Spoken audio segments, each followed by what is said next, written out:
Hi students, first of all APPSC AE exam రాసిన తెలంగాణ స్టూడెంట్కి చాలా పెద్ద అడ్వాంటేజ్ ఉంటుంది. ఎందుకు అంటే నేను ముందుసారి చెప్పినట్టుగానే మనకు రియల్ టైం ఎక్స్పీరియన్స్ అనేది టెస్ట్ సిరీస్తో మనం కంపేర్ చేయలేము. సో దానికోసం ప్రాక్టీస్కైనా ఖచ్చితంగా తెలంగాణ వాళ్ళు రాయండి, అట్లీస్ట్ ఈ ఏఈ ఎగ్జామ్ ఎస్ఎంఎఫ్ఎందైనా రాయండి అని అడిగాను. సో చాలామంది రాశారు నా స్టూడెంట్స్. నాకు ఫీడ్బ్యాక్ పంపిన స్టూడెంట్స్లో ఒక 30% స్టూడెంట్స్ తెలంగాణ స్టూడెంట్సే ఉన్నారు. సో వాళ్ళందరికీ మెయిన్ థింగ్ ఏంటంటే రియల్ టైం ఎక్స్పీరియన్స్లో మిస్టేక్స్ ఐడెంటిఫై చేయడానికి చాలా యూజ్ అయి ఉంటుంది ఈ ఎగ్జామ్.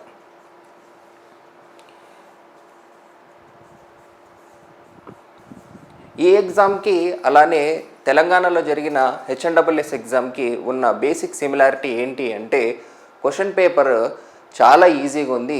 క్యాల్కులేషన్తో చేసే న్యూమెరికల్ క్వశ్చన్స్ కొన్ని ఉన్నప్పటికీ దాని పర్సంటేజ్ చాలా చాలా తక్కువ. మనం ముందుగానే మాట్లాడుకున్నాం దీని గురించి.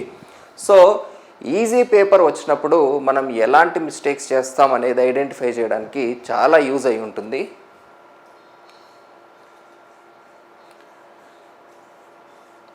నెక్స్ట్, ఈ పేపరు ఒకవేళ రాయకపోయి ఉంటే, ఒకవేళ మేము రాసుంటే ఏం చేసేవాళ్ళం, స్టిల్ చెప్తున్నాను, రియల్ టైం ఎక్స్పీరియన్స్తో మనం కంపేర్ చేయలేం. ఎందుకంటే morning general studies paper effect ఎలా పడి ఉంటుంది, మీరు ఈ ఎగ్జామ్ని ఎంత సీరియస్గా తీసుకుంటారు, ఎంత చెప్పినా నిజానికి ఆ సిచ్యువేషన్లో ఉన్నది డిఫరెంట్ ఉంటుంది.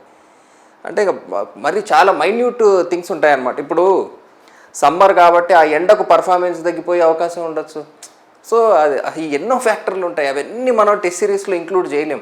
మీరు మీ ఇంట్లో ఏదో పరిస్థితుల్లో ఎగ్జామ్ రాస్తారు, బట్ స్టిల్ అట్లీస్ట్ అంటే ఒక ఇప్పుడు దీన్ని 100% అనుకుంటే ఒక 60% ఆర్ 70% ఎక్స్పీరియన్స్ని తీసుకురావడానికి నేను రీసెంట్గా ఏం చేశానంటే స్టూడెంట్స్కి ఒక పాత ఏపీ డిప్యూటీ ఇన్స్పెక్టర్ అనే ఒక పేపర్ జరిగింది, ఎస్ఎంఎఫ్ఎం సిలబస్ ఉన్నది. అదే ఎగ్జామ్ లాగా పెట్టాను. అది ఏపీపీఎస్సి వాళ్ళు పెట్టిన ఎగ్జామే కదా. జస్ట్ మీరు ఒక రియల్ టైం ఎక్స్పీరియన్స్ లాగా ఊహించుకుని రాయండి ఆ ఎగ్జామ్ని, మీకు కూడా అర్థమవుతుంది మీ పర్ఫార్మెన్స్. ఎందుకంటే నేను తయారు చేసిన పేపర్ కాదు, బోర్డు తయారు చేసిన పేపరే, దాన్నే ఒక ఎగ్జామ్ లాగా పెట్టేశాను స్టూడెంట్స్కి జస్ట్ ఫర్ ప్రాక్టీస్. అలానే వీజీ స్టూడెంట్స్కి నేనేం చేస్తానంటే ఈ పేపర్ని తెలంగాణ వాళ్ళు వీలైతే చూడొద్దండి పేపర్ని. ఓకే, సో చూడొద్దండి పేపరు. ఎన్విరాన్మెంటల్లో మనకు ఎన్విరాన్మెంటల్ ఇంపాక్ట్ అసెస్మెంట్ కూడా టాపిక్ ఉంది కాబట్టి సో అవుట్ ఆఫ్ సిలబస్ అయిపోతుంది చాలా. అందుకని నేను ఈ ఎస్ఎంఎఫ్ఎం పేపర్ని మాత్రం పెడతాను. ఇందులో కూడా తెలంగాణ వాళ్ళకు సింపుల్ మిషన్స్ లేదు, రివిటెడ్ కనెక్షన్స్ లేదు. ఓకే, ఒకవేళ మీరు దీన్ని సీరియస్గా తీసుకుని రాసుకోవాలి అనుకుంటే simple machines, riveted connections classes చూసి, నేను ఏ క్లాసు ఎడిట్ చేయడం లేదు పేపర్ కోసం. యాజ్ ఇట్ ఈజ్ ఎగ్జామ్ ముందు స్టూడెంట్స్ ఏం చూశారో అవే క్లాసులు ఉన్నాయి అంతే, వేరే ఏమీ మార్చలేదు. కాబట్టి ఆ టాపిక్ కూడా ఒకసారి చూసుకుని ఎగ్జామ్ రాయండి. లేదు తెలంగాణ సిలబస్లో ఉన్నంత వరకు మేము ఎంతవరకు పర్ఫెక్ట్ అవ్వగలమో అవి రాసుకుంటామన్నా completely fine, no problem. So ఫైనల్గా మార్క్స్ క్యాలిక్యులేట్ చేసుకునేటప్పుడు పర్సంటేజ్ ఆఫ్ మార్క్స్ చూడండి ఎంత స్కోర్ చేశారు అనేది.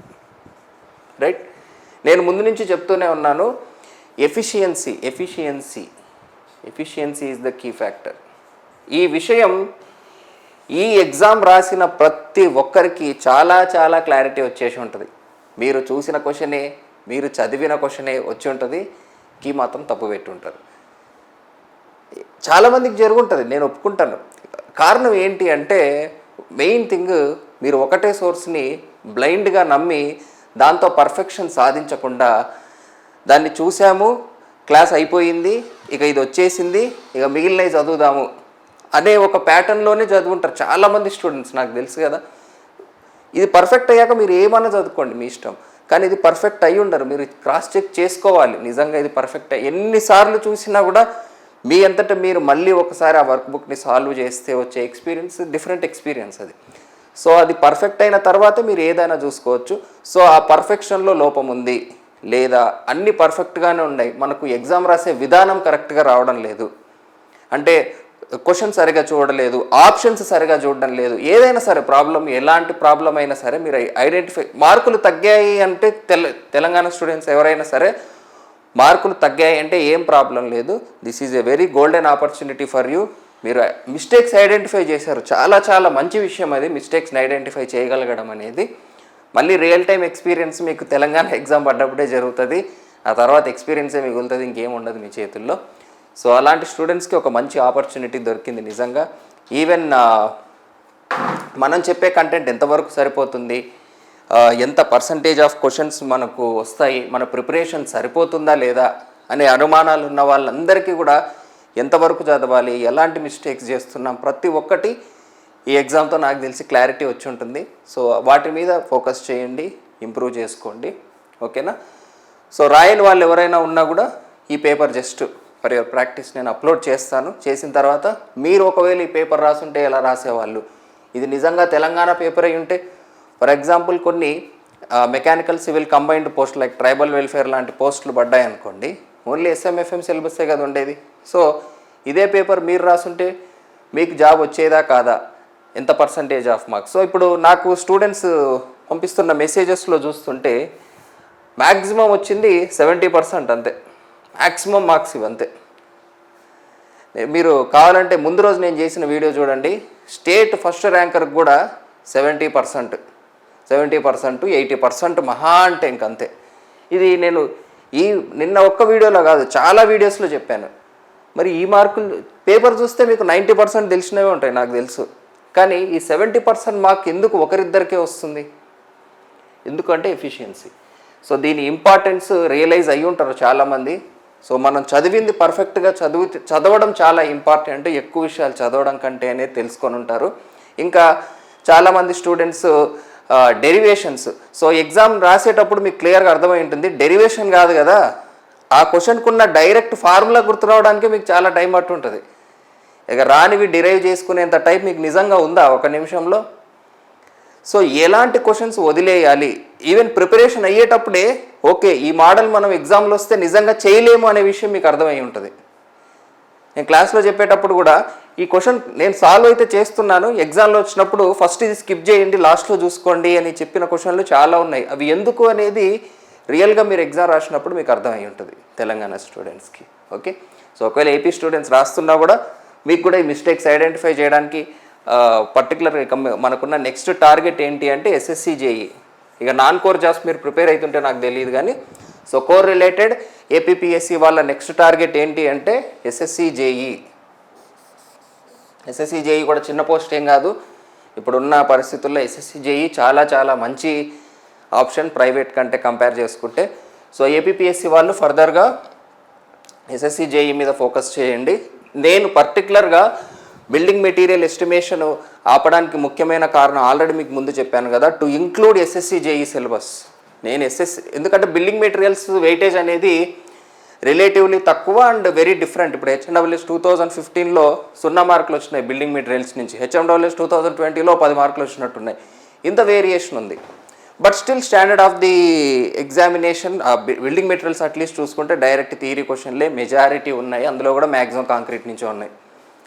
సో దానికోసం మళ్ళీ చేసిన అంత యూజ్ ఉండదు యాక్చువల్గా. సో ఏడబ్ల్యూ ప్రిపేర్ అయ్యే స్టూడెంట్కి ఎస్ఎస్సి జేఈలో ప్రాబ్లం వచ్చేదంతా బిల్డింగ్ మెటీరియల్స్ ఎస్టిమేషనే, huge variation in weightage. So ఆ ఎస్ఎస్సి జేఈని ఇంక్లూడ్ చేయాలి అనే మొత్తం ఎస్ఎస్సి జేఈ ప్రీవియస్ క్వశ్చన్లు అన్నీ చూసి దానికి తగ్గ డేటా కలెక్ట్ చేసుకుంటూనే చేద్దామని ఆపాను తప్ప వేరే ఉద్దేశం ఏం లేదు. సో ఈ విషయం నేను ముందు కూడా చెప్పాను. సో అయితే ఈసారి టీఎస్పీఎస్సి ప్రిపేర్ అవుతున్న స్టూడెంట్స్ ఏం చేయాలి, ఇది ఫస్ట్ ఏపీఎస్సి ఏఈ రాసిన వాళ్ళ గురించి, రాయని వాళ్ళ గురించి. రాయని వాళ్ళు ఉంటే ఒక్కసారి, ఎందుకంటే ఇది కమిషన్ ఇచ్చిన పేపర్, నేను టెస్ట్ సిరీస్ ఎట్లా ఇచ్చినా కూడా ఒక కమిషన్ ఇచ్చిన పేపర్ ఎలా ఉంటుంది అనేది మీకు పాత పేపర్లు ఆల్రెడీ చూసుంటారు కాబట్టి అది పనిచేయదు. మీరు చూసిన క్వశ్చన్లు ఉంటాయి, కొత్త పేపర్ రాయాలి మీరు, ఓకేనా. సో అఫీషియల్గా వాళ్ళు ఏ కీ అయితే ఇచ్చారో అదే పెడుతున్నాను, రైట్. సో కొన్ని అబ్జెక్షన్స్ ఏవో ఉన్నాయి, ఒక 3-4 క్వశ్చన్లు, సో అవి కూడా అబ్జెక్షన్స్ పెడదాము. సో ఫైనల్కి ఏది ఉంటే నేను అదే పెడతాను అందులో. సో మీకు ఎన్ని మార్క్స్ వచ్చినాయో చూసుకోండి, కొత్త స్టూడెంట్స్ ఎవరైనా ఉంటే, ఓకే. సో తర్వాత టీఎస్పీఎస్సి అప్కమింగ్ నోటిఫికేషన్కి లెటర్సే ఒక 6 నెలలు టైం ఉందనుకుందాం. సో ఎవరు ప్రిడిక్ట్ చేయలేరు ఈ టైంని, ఎందుకంటే ఇరిగేషన్ సపరేట్గా పడుతుందా లేదంటే అన్ని పోస్టులు కంబైన్డ్గా పడతాయా అనేది ఇప్పటివరకు మనకి ఎటువంటి న్యూస్ లేదు. సో ఫస్ట్ ఫైనాన్షియల్ అప్రూవల్ వచ్చిన తర్వాత అవి టీఎస్పీఎస్సికి వెళ్తాయి. సో తర్వాత టీఎస్పీఎస్సీ డిసైడ్ చేస్తుంది బేస్డ్ ఆన్ టైం మనం ఈ ఒక్క పోస్ట్కి కండక్ట్ చేద్దామా, లేకపోతే ఫైనాన్షియల్ అప్రూవల్ వచ్చే రోజు కొద్ది రోజులు వెయిట్ చేసి కంబైన్డ్గా రిక్రూట్ చేద్దామా అని. మోస్ట్లీ వాళ్ళంత స్ట్రెయిన్ తీసుకోవడానికి ఇష్టపడరనే అనుకుంటున్నాను. రెండు డిఫరెంట్ నోటిఫికేషన్లు. తక్కువ టైం గ్యాప్ ఉంటే మాత్రం ఖచ్చితంగా బల్క్ రిక్రూట్మెంట్కి ప్రిఫరెన్స్ ఇస్తారు అన్ని ఎగ్జామ్లు కండక్ట్ చేయడం కంటే. ఒకవేళ మరీ ఎక్కువ గ్యాప్ ఉంటే తప్ప మ్యాక్సిమం బల్క్ రిక్రూట్మెంట్కే టీఎస్పీఎస్సీ ప్రాధాన్యత ఉంటుంది. బట్ ఫైనాన్షియల్ అప్రూవల్ అనేది డెఫినెట్గా ఒక్కొక్క డిపార్ట్మెంట్కి విడివిడిగానే వస్తాయి. సో ఇంకొక వాదన కూడా ఉంది, మనకు టెక్నికల్కి సపరేట్ బోర్డు ఉండే అవకాశం కూడా ఉందని. సో ఒకవేళ అలా సపరేట్ బోర్డు ఉంటే ఇంకా ఖచ్చితంగా బల్క్ రిక్రూట్మెంటే వచ్చేస్తుంది మనకు, అందులో డౌట్ ఏం లేదు. ఆ బోర్డు ఫామ్ అయ్యేలోపు ఈ ఫైనాన్షియల్ అప్రూవల్స్ అన్నీ వచ్చేస్తాయి. So no problem. ఓకేనా? So okay. So let us say 6 నెలలు ఉంది అనుకుందాం. ఎప్పటికీ నోటిఫికేషన్స్ కాదు నేను చెప్పేది, ప్రిపరేషన్కి, అంటే మీరు ఎగ్జామ్ రాయడానికి. సో లెటస్ సే 6 నెలల టైం ఉందనుకుందాం. సో ఈ 6 నెలల్లో చాలా స్టేజెస్ ఉన్న స్టూడెంట్స్ ఉంటారు. కొత్తగా ప్రిపరేషన్ స్టార్ట్ చేసేవాళ్ళు, రివిజన్ చేసుకునే వాళ్ళు, ఆల్రెడీ రివిజన్తో సహా అయిపోయి ప్రిపరేషన్ కంప్లీట్ అయిన వాళ్ళు. 3 స్టేజెస్లో ఉన్నారు. సో ఒకటి ఫ్రెష్గా ప్రిపేర్ అయ్యే వాళ్ళు, వీడియోస్ అన్నీ చూడడం అయిపోయింది, జస్ట్ రివిజన్ చేయాలి అనుకున్న వాళ్ళు, లేదా ఆల్రెడీ ప్రిపరేషన్ కంప్లీట్ అయిపోయిన వాళ్ళు. సో ఈ ఫ్రెషర్స్కి పర్టికులర్గా నేను చెప్పే విషయం ఏంటంటే, వీళ్ళని చూసి మీరు భయపడాల్సిన అవసరం లేదు. ఎందుకంటే మీకు నేనేం ప్రూవ్ చేస్తున్నా, efficiency is main thing here. అది మనం వర్కౌట్ చేసుకుంటే ఎవరినైనా బీట్ చేయొచ్చు కాంపిటీషన్లో. వాళ్ళు ఐఐటీలో చదవనియండి, ఎక్కడైనా చదవనియండి, నో ప్రాబ్లం. ఇప్పుడు 2+2 అంటే ఐఐటీ వాడేం 4 కాకుండా వేరేదేం చెప్పలేడు కదా, ఉన్న ఆన్సరే కదా చెప్తాడు. సో ఆ ఉన్న క్వశ్చన్లకు ఆన్సర్ తెలిస్తే నువ్వు ఎక్కడ చదివినా ఒకటే. సో టాప్ కాలేజ్ వాళ్ళకే ఏడబ్ల్యూలు వస్తాయి, ఇలాంటి అపోహలు ఏం పెట్టుకోవద్దండి. యావరేజ్ స్టూడెంట్ ఆడల్ ఇదంతా అవసరం లేదు. నీకంటే వాళ్ళ కాన్సెప్ట్ ఎక్కువ తెలిసి ఉండొచ్చు, కానీ జాబ్లో ఆ ఎగ్జామ్లో ఎవరైతే పర్ఫామ్ చేస్తారో వాళ్ళకే జాబ్ వస్తుంది. ఆ క్వశ్చన్కి ఆన్సర్ తెలుసుకుంటే చాలు నువ్వు, అంతే. అది సో మీరు అంత భయపడాల్సిన అవసరం లేదు. ఆల్రెడీ వాళ్ళకి ప్రిపరేషన్ అయిపోయింది. ఇంకా ఎన్ని చదువుతారో, ఎన్ని బుక్కులు చదువుతారో, ఫైనల్గా ఎఫిషియన్సీ మ్యాటర్స్. ఎగ్జామ్ టైంకి ఫ్లోలో లేడు అంటే, ఇప్పుడు అందరికంటే ఎక్కువ రిస్క్లో ఉన్న వాళ్ళు ఎవరు తెలుసా? వీళ్ళే అనుకుంటారు, కానీ ఆల్రెడీ ప్రిపరేషన్ అయిపోయింది వీళ్ళది అని. ప్రిపరేషన్ అయిపోయి కూడా వాళ్ళు మళ్ళీ రివిజన్ చేస్తూ కాన్స్టెంట్గా ప్రిపేర్ అవుతుంటే మాత్రం డెఫినెట్లీ ఫస్ట్ ఛాన్స్ వీళ్ళకే ఉంటుంది, అందులో ఎటువంటి అనుమానం లేదు. కానీ అసలు కన్సిస్టెన్సీ మెయింటైన్ చేయడానికి అత్యంత కష్టపడాల్సిన వాళ్ళు కూడా వీళ్ళే.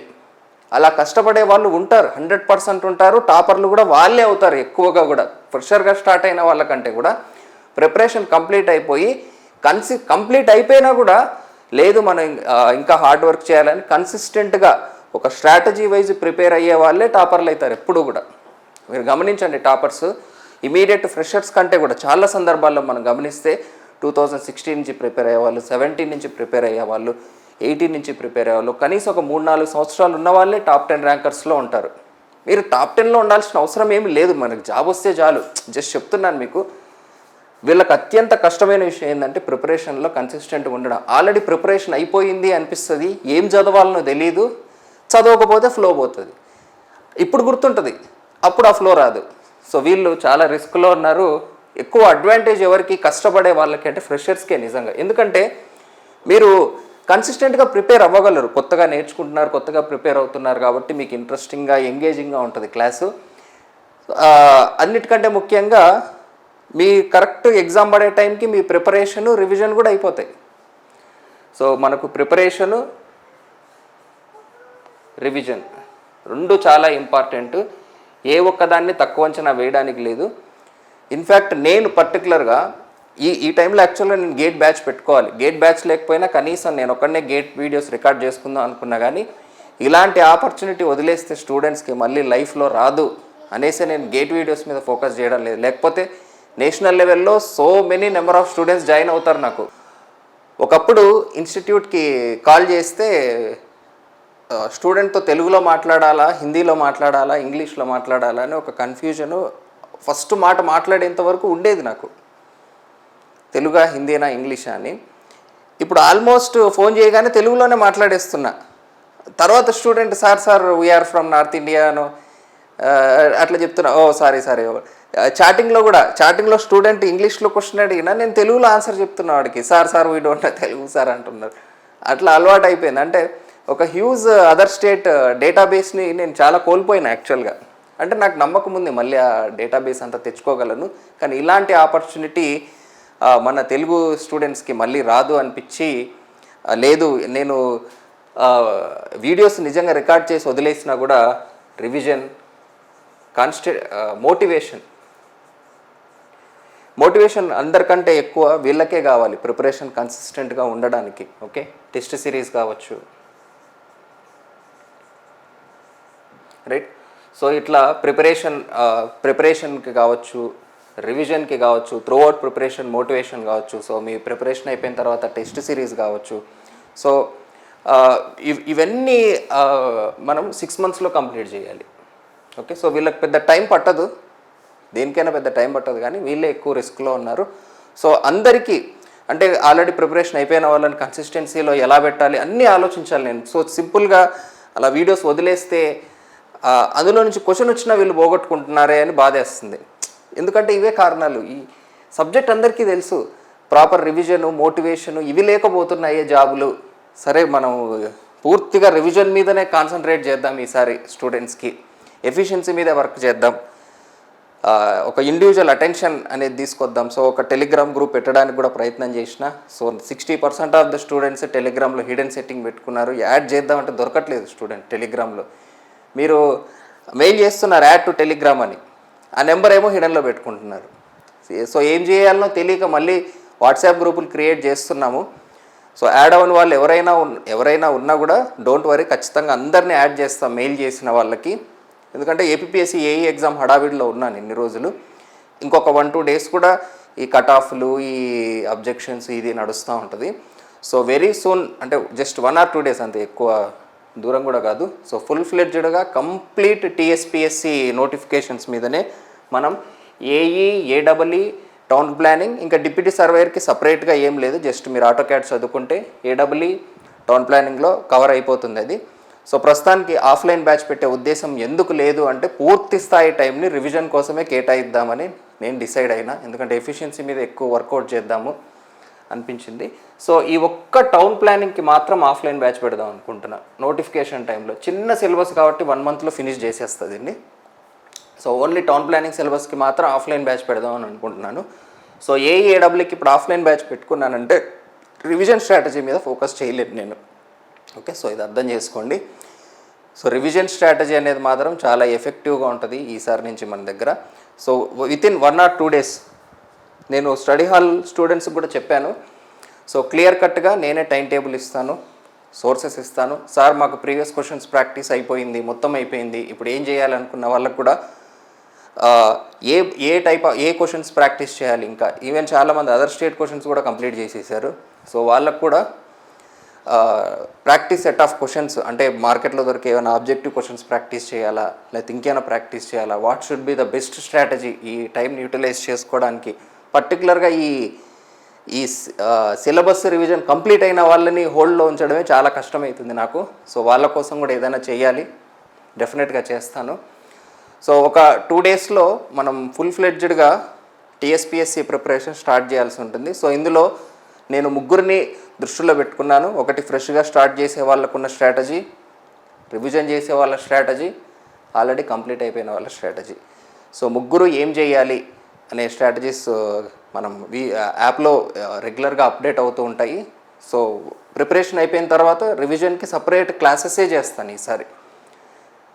రివిజన్ క్లాసులు అంటే మళ్ళీ అవి సబ్జెక్ట్ వైజ్ కూడా కాదు, టాపిక్ వైజ్ రివైజ్ చేసుకుంటూ వస్తాను. సో అది జూమ్ క్లాసుల్లాగా పెడతానా, లేదా రికార్డ్ చేసి పెడతానా, ఇక అప్పటి పరిస్థితుల్ని బట్టి, ఉన్న నెంబర్ ఆఫ్ స్టూడెంట్స్ని బట్టి నేను డిసిషన్ తీసుకుంటాను.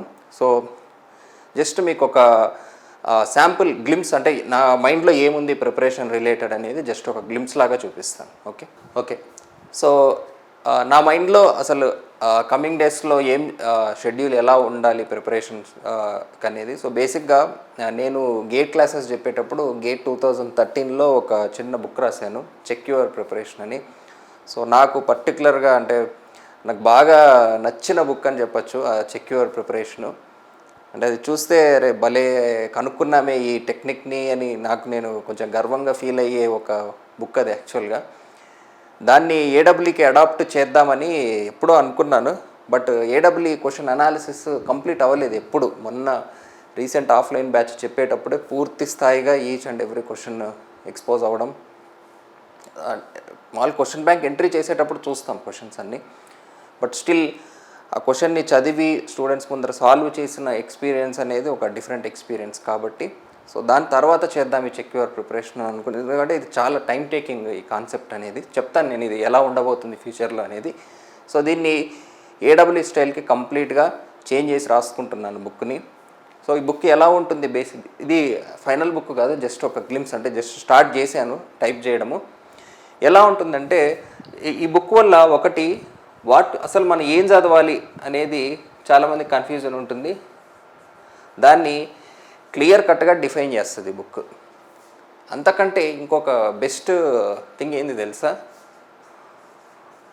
వాట్ యు రిమెంబర్ అనేది కూడా ఇది చెక్ చేస్తుంది.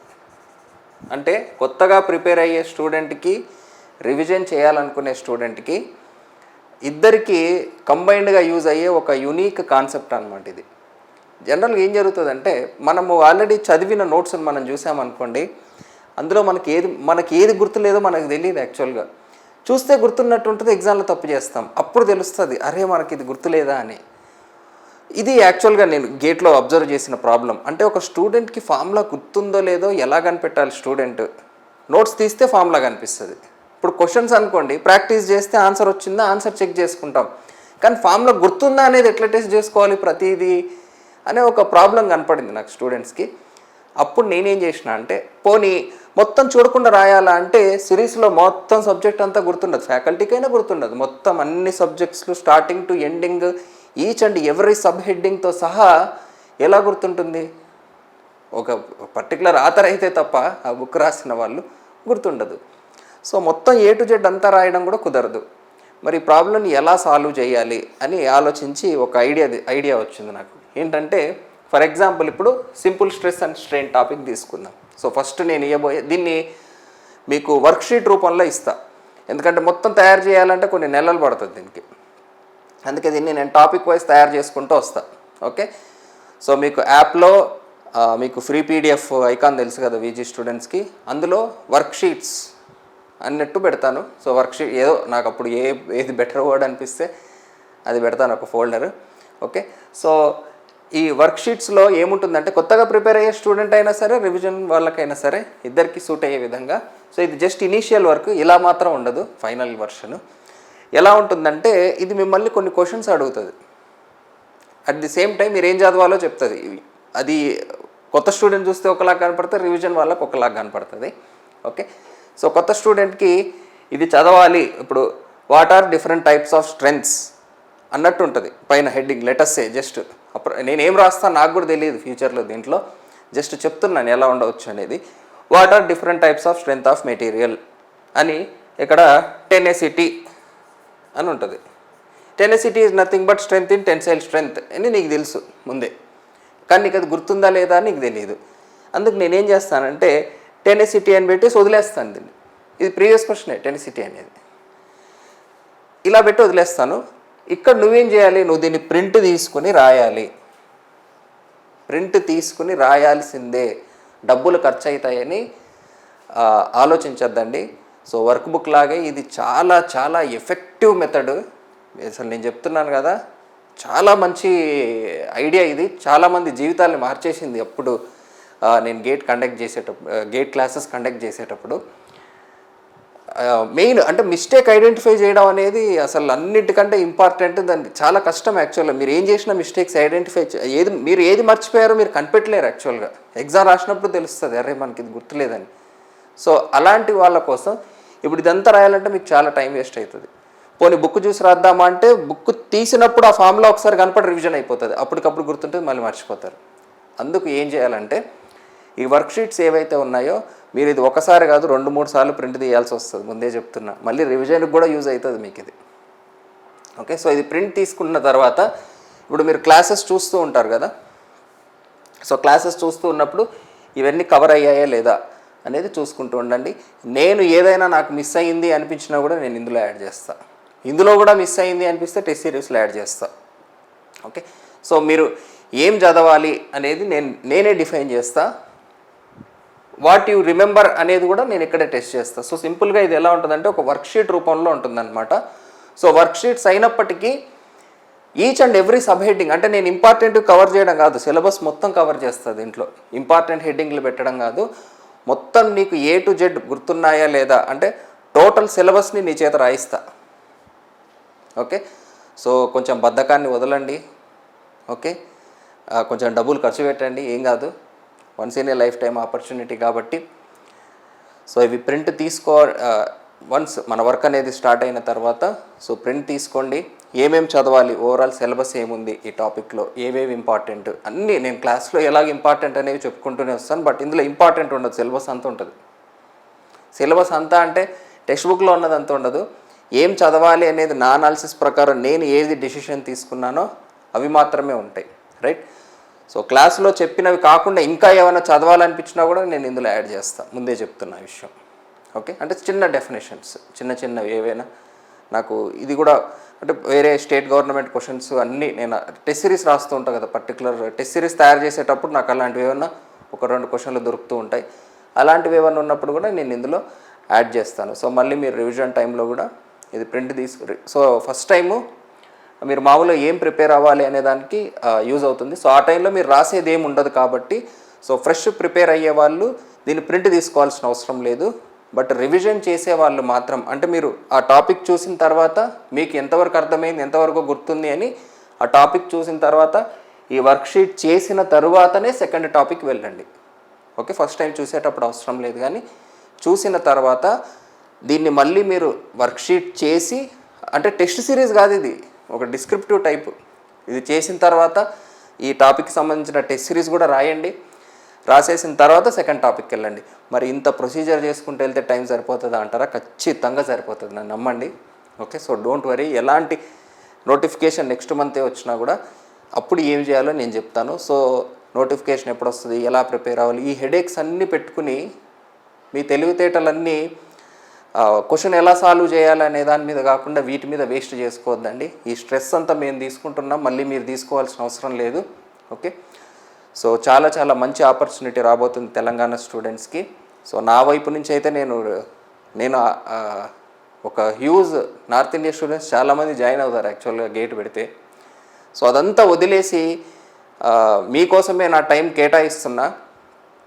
సో దీనికి తగ్గట్టుగా మీరు కూడా సిన్సియర్గా ప్రిపేర్ అవ్వండి, లైఫ్లో బాగా సెటిల్ అవ్వండి. ఓకేనా? సో మనం అనుకున్న విధంగానే ఎక్కువ నెంబర్ ఆఫ్ పోస్టులతో నోటిఫికేషన్ రావాలి, మీ అందరూ సెటిల్ అవ్వాలని మనస్ఫూర్తిగా కోరుకుంటున్నాను. సో వెరీ సూన్, హార్డ్లీ ఒక 2 డేస్లో ఈ ప్రోగ్రామ్ అనేది స్టార్ట్ అయిపోతుంది. సో స్టడీ హాల్లో ఉన్న వాళ్ళకైతే నేను పర్సనల్గా వెళ్ళి ఒకసారి కలిసి మళ్ళీ దీని గురించి మాట్లాడతాను. ఈ ఒక పేపర్ సెట్ కూడా వాళ్ళకి ఇస్తాను. సో మీరు జిరాక్స్ తీసుకుంటారో లేకపోతే డైరెక్ట్ యాప్ నుంచి డౌన్లోడ్ చేసుకుంటారో మీ ఇష్టం, ఎలా అయినా చేసుకోండి. ఓకే, సో ఏ క్లాసులు చూడాలి అన్నీ, ఈచ్ అండ్ ఎవ్రీథింగ్, ఇంకా మీకు ఇదే ప్రిపరేషన్ అంటే సో ఇది పర్ఫెక్ట్ ఉండాలి. తర్వాత ఆల్రెడీ కంప్లీట్ అయిన వాళ్ళు ఏది ప్రాక్టీస్ చేస్తే బెటర్ అనేది కూడా నేను చెప్తాను. సో 3 టైప్ ఆఫ్ స్టూడెంట్స్ని నేను కేటగిరీ చేసి పెట్టుకున్నాను. ఓకే, ఇంకొంతమంది 3-4 సబ్జెక్టులు కంప్లీట్ చేసి 5th సబ్జెక్ట్లో ఉంటారు. సో వాళ్ళకైతే మీరు ప్రిపరేషన్ కంటిన్యూ చేస్తూ రివిజన్ టైంలోకి మళ్ళీ నా రివిజన్ స్ట్రాటజీ నుంచి స్టార్ట్ అవ్వండి. సో వాళ్ళకి పర్టికులర్గా మీరున్న సబ్జెక్ట్కి నేనేం చేయలేను కాబట్టి సో నా ఆర్డర్లో ఫాలో అయ్యే వాళ్ళకైతే మనం ఏదైనా చేయగలము. ఇంకొంతమంది డిఫరెంట్ ఆర్డర్లో ఫాలో అవుతూ ఉంటారు. సో మీ ఇష్టం, మీ కన్వీనియంట్ ప్రకారం మీరు చదువుకోండి. నా టైం టేబుల్ స్ట్రిక్ట్గా ఫాలో అవ్వాలి అనుకున్న వాళ్ళు మాత్రం నేను ఇచ్చే టైం టేబుల్ ప్రకారం ఫాలో అయితే ఎగ్జామ్ టైంకి మీ సిలబస్ కంప్లీట్ అయిపోయేలాగా చేస్తాను. ఇంకా మీకు బిల్డింగ్ మెటీరియల్స్ ఎస్టిమేషన్ కూడా ఈ ప్రిపరేషన్ షెడ్యూల్లో మీరు బిల్డింగ్ మెటీరియల్స్ వచ్చే టైంకి బిల్డింగ్ మెటీరియల్స్ కొత్త వీడియోస్ ఉంటాయి, తెలుగులో విత్ స్మార్ట్ బోర్డ్ ఉంటాయి. ఎస్టిమేషన్ వచ్చేసరికి ఎస్టిమేషన్. సో ముందే చెప్తున్నా, ఏడబ్ల్యూ స్టాండర్డ్ కంటే కొంచెం ఎక్కువే చెప్తాను బిల్డింగ్ మెటీరియల్స్. కారణం ఏంటి అంటే ఏడబ్ల్యూ మిస్ అయిన తర్వాత స్టూడెంట్కి ఏం చేయాలనో తెలియదు. ఇప్పుడు ఏపీపీఎస్సీ ఏఐ స్టూడెంట్కి కూడా మిస్ అయిన తర్వాత ఏం చేయాలనో తెలియదు. సో నెక్స్ట్ ఆప్షన్ ఎస్ఎస్సి జేఈనే కాబట్టి మొత్తం అన్ని సబ్జెక్ట్స్ కాకుండా ఓన్లీ ఈ 2 మాత్రమే కంప్లీట్లీ డిఫరెంట్ ఉన్నాయి కాబట్టి సో మనం ఆ లెవెల్లో చదువుకుంటే అదర్ కాంపిటేటివ్ ఎగ్జామ్కి కూడా పనిచేస్తుంది. ఓకే, సో కొంచెం థియరీ ఎక్కువే చెప్తాను. బిల్డింగ్ మెటీరియల్స్ రిలేటెడ్ మాత్రం. సో కొంచెం ప్రిపేర్డ్గా ఉండండి దానికి, ఓకేనా? So that's all. ఎనీవే ఇంకేం చెప్పాలి? ఓకే, సో దాదాపు అన్నీ చెప్పా. ఇంకేమైనా ఉంటే ఫ్యూచర్ వీడియోలో చెప్పుకుందాం. Thanks for watching.